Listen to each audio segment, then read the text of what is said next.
पिछले एपिसोड में जैसा कि आपने देखा, रॉक्सी गालियन के लिए निकल जाती है और यहाँ हार्डो वंडरिंग मॉन्स्टर लीस से लड़ने जाता है, मतलब कि हमारे हीरो प्रोटैगनिस्ट फेट से लड़ने जाता है। अगर आपने इससे पहले वाला एपिसोड नहीं देखा है तो लिंक डिस्क्रिप्शन में उसे जाके आप लोग वहाँ से देख सकते हैं। Please like and subscribe, it motivates me to bring more videos like this. फिर हमें एपिसोड के स्टार्टिंग में दिखाया जाता है हार्डो जो लीस से लड़ने वाला होता है और फेट से पूछता है क्या तुम ही हो वो कॉर्प्स जो लोगों को मार रहा है और मॉन्स्टर्स को मार रहा है। फिर हार्डो के साथी हार्डो से बोलते हैं कि मैं इस कॉर्प्स को मारूंगा और फेट के ऊपर अटैक करने लगते हैं। पर फेट किसी को मारना नहीं चाहता था तो बस एक एक पंच में उन लोग को गिरा देता है और ये देख के हार्डो थोड़ा हैरान हो जाता है कि कितना पावरफुल है ये देख के हार्डो के कुछ साथी हार्डो का साथ छोड़ के चले जाते हैं और हार्डो उन लोग की रोकने की कोशिश करता है पर वो लोग भाग जाते हैं वहाँ से। हार्डो कॉर्प से बोलता है कि तुम बस एक मॉन्स्टर हो और इससे ज्यादा कुछ नहीं, मैं तुमको यहाँ और इसी वक्त मार डालूंगा। फिर फेट अपना हुड हटा के अपने मास्क को हटा के हार्डो को अपना चेहरा दिखाता है। हार्डो ये देखकर हैरान हो जाता है और बोलता है तुम जैसा ट्रैश इतना पावरफुल कैसे हो गया। हार्डो डर से कांप रहा होता है और फेट को डराने की कोशिश करता है कि मैं वेलरिक फैमिली से हूँ, मैं तुमको मार डालूंगा, मेरे भाई बहन तुम्हारा पीछा नहीं छोड़ेंगे, तुमको मार डालेंगे। पर फेट कहता है मुझे कुछ बताने की जरूरत नहीं है, मैं तुम्हें अभी और इसी वक्त मार डालूंगा। वो दोनों एक दूसरे के सामने खड़े होते हैं और फिर ग्रीड से पूछता है क्या तुम एक होली स्वॉर्ड को कट कर सकते हो। तो ग्रीड बोलता है ये डिपेंड करता है वो कितनी पावरफुल है। फिर हार्डो अपनी स्वॉर्ड से अटैक करता है जिसका नाम ग्रैंड क्रॉस होता है। फेट उसको आराम से डॉज करके हार्डो के पीछे खड़ा हो जाता है और हार्डो फिर उसके ऊपर अटैक करता है पर उसको टच नहीं कर पाता। फिर फेट अपनी स्वॉर्ड से हार्डो की स्वॉर्ड को बीच से तोड़ देता है। फिर फेट हार्डो की आधी स्वॉर्ड को पकड़ के जमीन में फेंक देता है और हार्डो से बोलता है इसको उठाओ। पर हार्डो डर के मारे पीछे जाने लगता है तो फेट बोलता है मैं सोचता है तुम होली नाइट्स बहुत बहादुर होते हो, तुम डर क्यों रहे हो, तुम एक होली नाइट हो, आओ मेरा सामना करो। फिर फेट हार्डो को भी वैसे ही ताने मारता है जैसे उसको वो पहले ताने मारा करता था और उसका कॉलर पकड़ के उसको उठा देता है और उसको बताता है मैं तुम्हें एक लेसन सिखाता हूँ अब। फिर फेट अपना पास्ट याद करते हुए हार्डो को कॉलर से उठा के उसको एक पत्थर पे उसका फेस लड़ा देता है। फिर फेट हार्डो को हर पेड़ से लड़ा के पेड़ तक गिरा देता है, इससे हार्डो अधमरा हो जाता है। फिर हार्डो फेट से बोलता है कि मुझे माफ कर दो और जाने दो प्लीज। फिर फेट वो छोटी बच्ची को याद करता है और छोटे बच्चों को याद करता है जैसे हार्डो उन पे जुल्म करता था और फिर बोलता है उससे कि तुम्हारी हिम्मत कैसे हुई ये सब बोलने की। और फेट बोलता है हार्डो से तुम्हारी वजह से रॉक्सी को भी गालिया जाना पड़ा। और फिर फेट हार्डो को उठा के हवा में फेंक देता है, हार्डो को हवा में फेंकता है और फिर अपना सबसे पावरफुल अटैक ब्लडी पार्मिगन यूज करता है और ये वही अटैक है जिसको किंग कोबार्ड के ऊपर फेट ने यूज किया था। और उस अटैक को फेट 4-5 बार हार्डो के ऊपर यूज करता है जिससे आसमान फट जाते हैं और उनमें से बहुत भयंकर थंडरिंग साउंड आता है। फिर हमें हार्डो को दिखाया जाता है जो एक पत्थर में लेटा होता है जिसके दोनों हाथ पैर दोनों कट चुके हैं। फिर फेट उसके पास चल के आता है और उससे पूछता है मुझे तुमसे एक सवाल पूछना है, क्या तुम लोग के वजह से ही रॉक्सी को वहाँ गालिया पे भेजा गया है। हार्डो बोलता है हाँ हम लोग की वजह से भेजा गया है पर मैं उसका ये सब जाना कैंसिल करवा सकता हूँ और मैं उसको रुकवा सकता हूँ, प्लीज़ मुझे छोड़ दो, मुझे माफ़ कर दो। पर फेट बोलता है कि मैं तुमको माफ़ नहीं कर सकता, जैसा तुमने मेरे साथ बिहेव किया, जैसा मुझे ट्रीट किया, मैं तुम्हें कभी माफ़ नहीं करूँगा। और उसको अपनी स्वॉर्ड से मार देता है और फेट की स्किल ग्लटनी एक्टिवेट हो जाती है और होली नाइट के सारे स्टैट्स को चुरा लेती है और उसके उसमें जोड़ देती है। ग्रीड फेट को कॉन्ग्रेचुलेशंस बोलता है, कहता है कि अब तुम एक ऑफिशियली होली नाइट बन चुके हो। और फिर ग्रीड उससे बोलता है कि अब तुम मेरे सेकेंड लेवल को फिर एक्टिवेट कर सकते हो, इसके लिए तुम्हें अपनी स्किल्स मुझे देनी होगी। फेट बोलता है ठीक है ले लो, वैसे भी मुझे इसकी स्किल से उलझन हो रही है, इसकी स्किल सोच के ही मेरे अंदर है मुझे उल्टी आ रही है, इसको जल्दी से जितनी जल्दी हो सके इसको ले लो।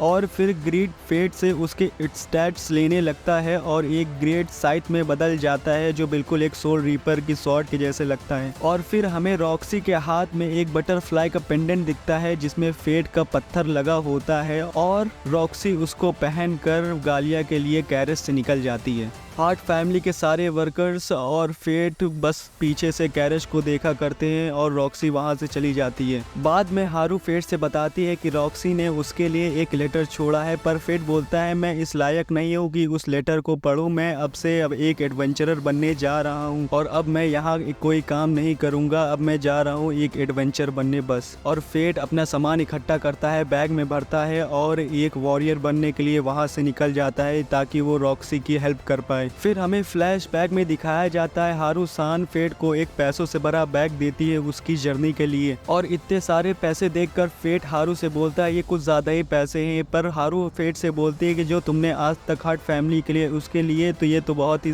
कम ही रकम है तुम्हारे लिए। फिर हारू फेट से कहती है अपनी जर्नी के लिए गुड लक। फेट सबसे गुड बाय कह के गालिया के लिए कैरेज से निकल जाता है और रॉक्सी को प्रोटेक्ट करना उसका आखिरी मकसद होता है। और हमें एक होली नाइट गर्ल दिखाई जाती है जो बोलती है अब चीज़ें बहुत ही ज़्यादा इंटरेस्टिंग हो रही हैं।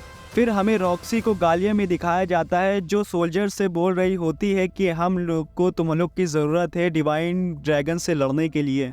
फिर रॉक्सी के पास दो लोग आते हैं जिनका नाम मारिया और मुगन होता है और रॉक्सी से बोलते हैं कि हम लोग आपके हर एक एडवेंचर्स में आपका साथ देंगे और आपके साथ खड़े होंगे। ये सब सुन के रॉक्सी थोड़ा खुश हो जाती है और मुगन रॉक्सी से ये भी बताता है कि उसने उसके फादर के साथ भी काम किया है और उनके साथ लड़ा है। रॉक्सी मुगन से पूछती है कि तुम यहाँ गालिया में क्या कर रहे हो। मुगन बताता है रॉक्सी को कि वो एक रैलिक के पीछे आया था जो एक प्रोफेसर के साथ वर्क कर रहा था, पर उसको वो रेलिक नहीं मिलता और वो यहीं रह जाता है।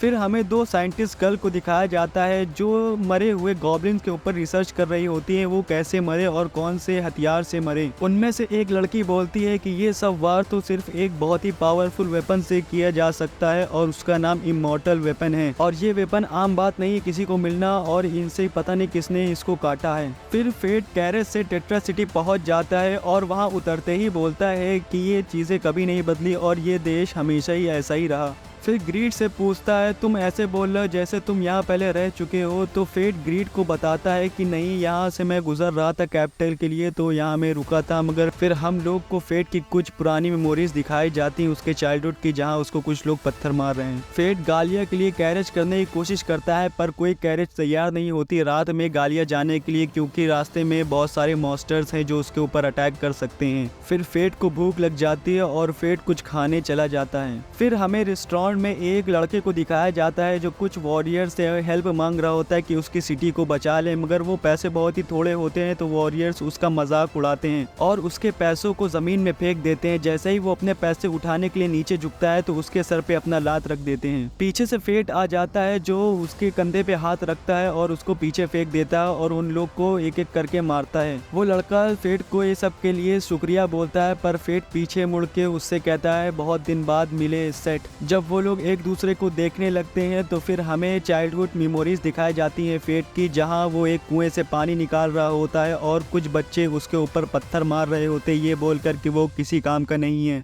और उनमें से एक पत्थर फेट को लग जाता है। फिर हमें दूसरे पैनल में दिखाया जाता है कि फेट अपने फादर के साथ बैठा रहता है और उसके फादर विलेज को गार्ड कर रहे होते हैं मॉन्स्टर्स से। अपने फादर को हंट करते हुए देख के फेट बहुत ही ज्यादा खुश हो जाता है और बार बार मॉन्स्टर्स से लड़ने की वजह से उसके फादर को हमेशा ही चोट लगती रहती है और फेट और उसके फादर के पास ज्यादा पैसे नहीं होते तो फेट अपने फादर के लिए जड़ी बूटियों से दवाइयाँ बनाता है और उनको पिलाता है। और अगले ही सीन में हमको दिखाया जाता है कि फेट के फादर की डेथ हो गई है, वो मॉन्स्टर्स से लड़ते लड़ते मर गए हैं। फेट अपने फादर की ग्रेव पे जाके रो रहा होता है, तभी वहाँ कुछ लोग आ जाते हैं और बोलते हैं इस वर्थलेस गार्बेज को यहाँ से भगा दो, ये हमारे किसी काम का नहीं है और इसको खाना पीना कौन देगा, इसकी ख्याल कौन रखेगा, हम लोग नहीं रख सकते, इसको यहाँ से भगा दो तो ज़्यादा अच्छा होगा। और ये बोल के सब लोग फेट के ऊपर पत्थर मारने लगते हैं जिससे फेट यहाँ से भाग जाए। फिर हमें प्रेजेंट टाइम में दिखाया जाता है कि वही लड़का फेट के पैर पे गिर के फेट की मदद मांग रहा है उस सिटी को बचाने के लिए जिस सिटी ने फेट को पत्थर मार के भगाया था। फिर फेट बोलता है ये उसी चीफ का लड़का है जिसने मुझे वहां से भगा दिया था, और वो लड़का फेट के कदमों में गिर के कहता है कि फेट अब तुम वॉरियर हो गए हो, अब तुम पावरफुल हो गए, अब मुझे तुम्हारे पावर की जरूरत है अपने विलेज को बचाने के लिए। ग्रीड भी फेट से बोलता है कि ये बहुत ही अच्छी अपॉर्चुनिटी है हम लोग के लिए ग्लटनी को फीड करने के लिए। ये सब सुन के फेट बोलता है उस लड़के से कि अच्छा ठीक है मैं तुम्हारी हेल्प करूंगा।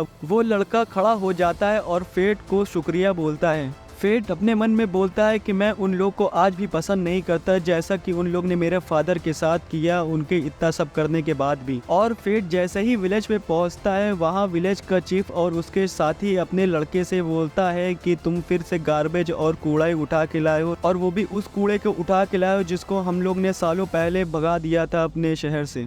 पर चीफ का लड़का चीफ से बोलता है कि मैंने फेट की ताकत देखी है और वो अब बहुत ही ज़्यादा स्ट्रांग है, तो हम लोग उस पर अब भरोसा कर सकते हैं। और वो लोग उसकी बात का ज़रा भी भरोसा नहीं करते और उससे बोलते हैं तुम्हें एक अच्छा वॉरियर भी ढूंढते नहीं बना। फिर विलेज चीफ अपने साथियों से बोलता है कि कल सुबह हम लोग फिर एक नए वॉरियर की तलाश पे जाएंगे। फिर विलेज चीफ के साथी बोलते हैं अगर रात में ही हम लोग के ऊपर मॉन्स्टर्स ने अटैक कर दिया तो हम लोग क्या करेंगे, कहाँ जाएंगे फिर। तो विलेज चीफ उन लोग से कहता है कि इस फेट को ही हम लोग उन लोग की दावत बना देंगे। ये सब सुन के फेट को थोड़ा गुस्सा आ जाता है और वो आगे बढ़ने की कोशिश करता है, वैसे ही उसका लड़का फेट को रोक लेता है। फिर चीफ का लड़का सेट फेट को एक रेस्टोरेंट पे ले जाता है और उसे ड्रिंक ऑफर करता है और अपने फादर की तरफ से फेट से माफी मांगता है। और फेट बोलता है मुझे इतना कुछ फर्क नहीं पड़ता इन सब चीजों से। फिर फेट सेट से बोलता है कि मैंने तुम्हारी बीवी को नहीं देखा, कहाँ है वो। तो सेट फेट से बताता है कि मेरी बीवी को मॉन्स्टर्स ले गए और फिर अपनी गलती को अपोलोजाइज करते हुए बताता है कि ये विलेज हमेशा से पुअर था, पर मैं एक चीफ का लड़का था तो हमेशा सोचता था कि सारी पावर्स मेरे हाथ पे हैं और जब से मेरी खुद की लड़की पैदा हुई उसको प्रोटेक्ट करने के लिए मैं अब तरह तरह की कोशिशें करता हूँ और मैं अपने फादर को इतना पसंद नहीं करता जितना बचपन में किया करता था। सेट और उसकी डॉटर को देख के फेट को उसके फादर की याद आ जाती है और सेट से पूछता है कि मुझे उन मॉन्स्टर्स के बारे में कुछ ज्यादा बताओ। फिर सेट फेट को बताता है कि जो मॉन्स्टर्स अब हैं वो बहुत ही ज्यादा पावरफुल हैं, वो कभी पहले यहाँ थे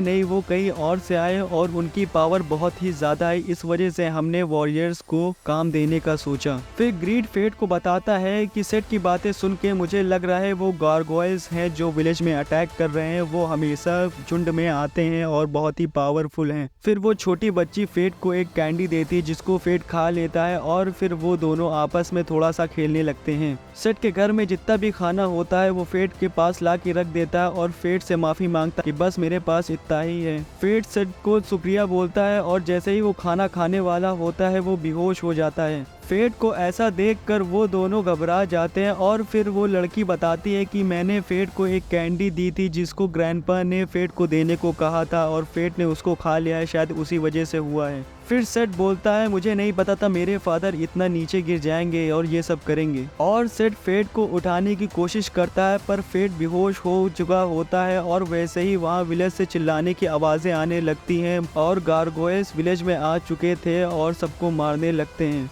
इसी के साथ होता है हम लोग के एपिसोड का एंड। मिलते हैं नेक्स्ट वीडियो में।